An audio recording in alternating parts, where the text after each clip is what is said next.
It is not shocking anymore. Every time there is a Christmas celebration, Easter celebration, or pre-Ramadan preparation period, sadly to say, there are open attacks against Christian churches. Now, where do you think this happens?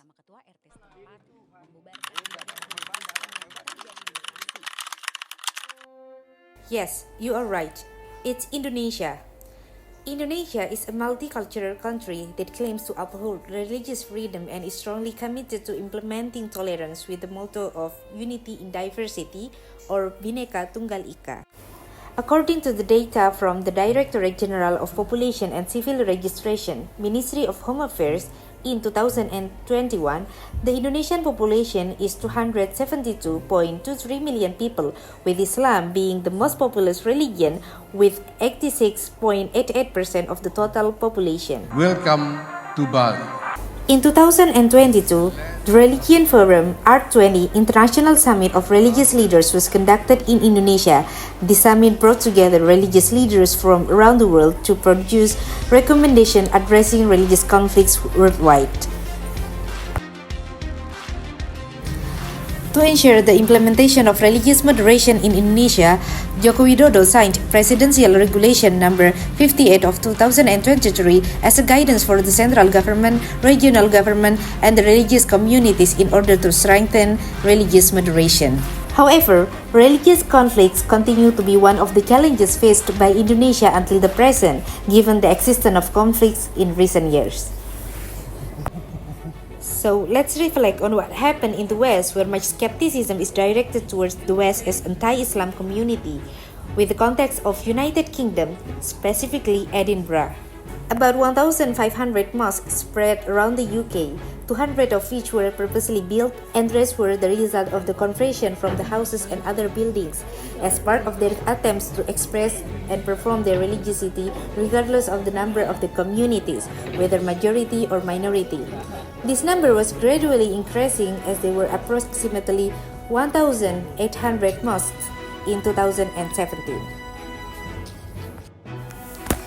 One of these examples is Darul Arqam, which was initially a Lauriston church used by the United Presbyterian Church and designed by the Archibald Scott in Gothic style and completed in 1859. In 2013, it was transformed into a mosque while still maintaining the beauty of its original architecture. The purpose for buying this building, it was to make it a community center for Muslims. And we used to have many activities here, including some of the charities activities, jumbo sales and these kind of things, and also youth activities, sport activities, education activities, these kind of things. And we have to have the classes anyway. In early 90s, we started computer classes before anyone here. It was offered to anyone who would like to come anyway. However, in 2001, this building was unfortunately subjected to vandalism. Someone is trying to set a light to burn the building. So it's stayed closed until the 2009. 2009, we started renovation of the building, and in 2013 we finish it, and it's become mosque from that time. When we planned for renovation, we were trying just to get what we can get from the money what we have anyway. So this is the reason which we don't have a major changes, but we have a plan to make another alteration to the buildings, including creating many levels. That levels will be another, especially for sisters and these things, and for adding classrooms. Because we have a downstairs. Have you been in downstairs? No, I haven't. We have a basement, and the basement rented by English schools. So we got English school downstairs anyway. We are relying, all what we are doing, we are relying in support from the people. Otherwise, we have no nothing. We are not a big charities. Our charity is very small charity. Anyway. Responsible for this mosque and also for another 4 schools. Arabic school and the Quranic school. This is what we have, nothing much anyway. And if it's not for the support of the people, we wouldn't be able to do anything. We used to have a bigger library than this one. We have, but unfortunately, because of vandalism which happened to us I said in 2001, we lost most of the books. But we have plenty of books anyway. Most of them Islamically books, and some of them also scientifically and philosophically and historically books anyway. And you know what? The most fascinating one, despite having such book, providing such book like simple introduction about Islam in terms of interfaith relations, they also provide books related to intrafaith relations. You know, different madhab in Islam, different sects of Islam, for example, Sufi, Shia, and Salafi, because this diversity exists in Edinburgh. So those books are provided here to make the people understand each other, to make them understand on what things they are agreeing on, so they can keep living side by side by tolerance and keeping their solidarity.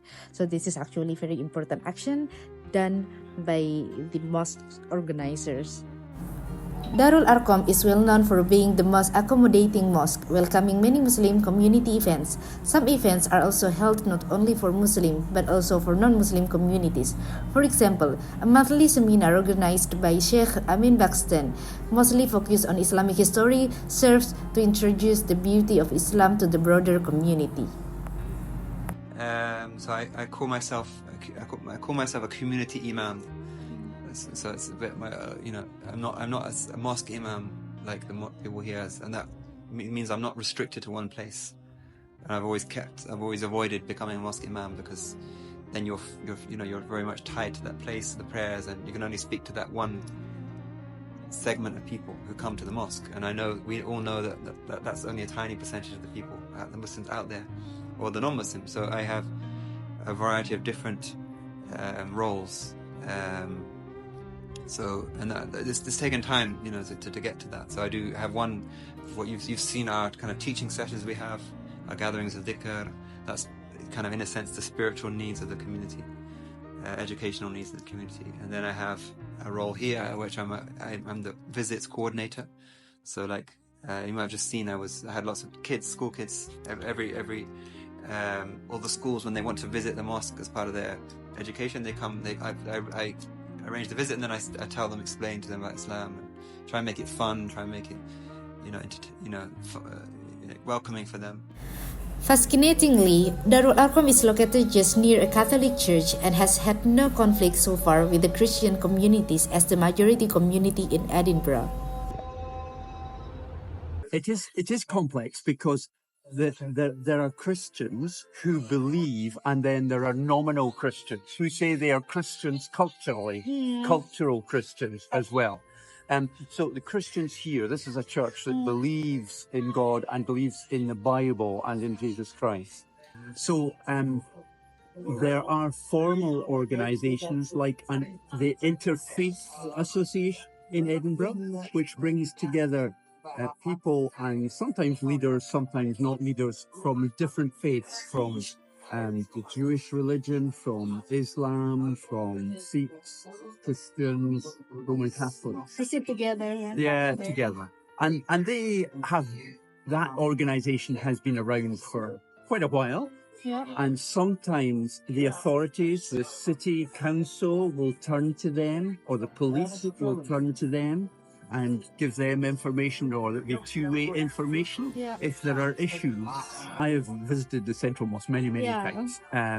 I was the local councillor in politics, elected councillor for that area, and I had great discussions, and not necessarily about religion, although sometimes about that, but built relationships with the imam or his family, the organizers, and so I got to know quite a few people in the mosque. The good interfaith dialogue in Edinburgh results in the harmony of the communities, making local communities truly respectful towards Muslims. About the conversion of churches to mosques, and I think that it's important to maintain faith in society. And if that means the religious identity of a building changes, I'm comfortable with that. Obviously, respect for the previous use of the building must be maintained without a sense of triumphalism of one religion over the other. My experiences are that Muslims are very community-minded, and this principle, if applied, can only be a good thing for the people who stay in the area. Muslim communities in Edinburgh predominantly consist of refugees from Muslim-majority countries. However, there are also individuals who are converts, immigrants, or students intentionally working or studying in the area and have embraced Islam.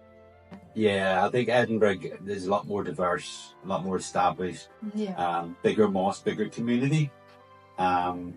But everybody's the same, more or less. Everybody's very welcoming. Yeah, and also it's expanding because a lot of refugees, if England takes any refugees, UK, they first come to Scotland.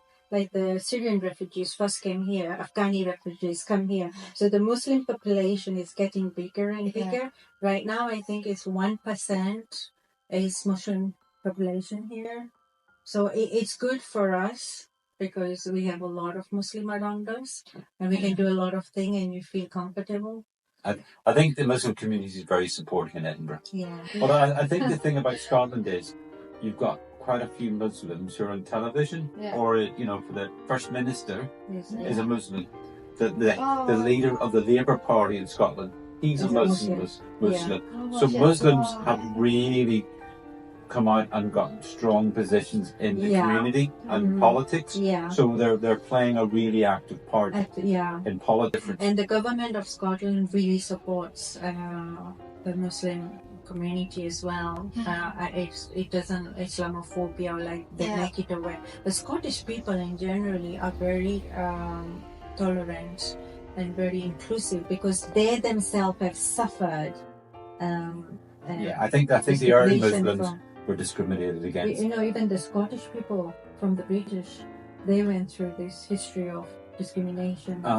So they know what it feels like. So they're very inclusive. And I think the Muslim community here are very active because whenever there is incident, there will be a protest or there will be something, or we will go to the parliament as Muslim together and we say we want to discuss this with the Prime Minister. We discussed something on racism with the Labour MP. He is Muslim as well, and he said, yes, I'll support you. It's because you have to be active if you're not in a Muslim country. You have to go there and talk to people and tell them that, this is happening to us. What can you do? We elected you. What help can you do? So we have been in Scotland very active, I would say, Yeah. Although the Muslim community constitutes about 1.4% of the population in Scotland and around 3% of the total population in its capital city Edinburgh, the community actively engages with each other and is closely connected to the mosque. Weekly and monthly events are consistently conducted by the community to strengthen solidarity among its members. Moreover, they are very inclusive toward other communities, organizing events that are open to all, aiming to provide insight about Islam and introduce it as Rahmatan lil Alamin, or a blessing for all worlds. Apart from that, the non-Muslim communities are also accommodating in terms of giving the right to religious freedom, and Darul Arqam Mosque serves as a real example of the harmonious relationship between the Christian as majority community and the Muslim as minority community in Edinburgh. At the end, I could say that mosque in Edinburgh, where Muslim is minority, is successfully being a place for religious moderation. Because the people, the community can still practice their own belief peacefully, but at the same time, they are very inclusive toward others. So, how about Indonesia?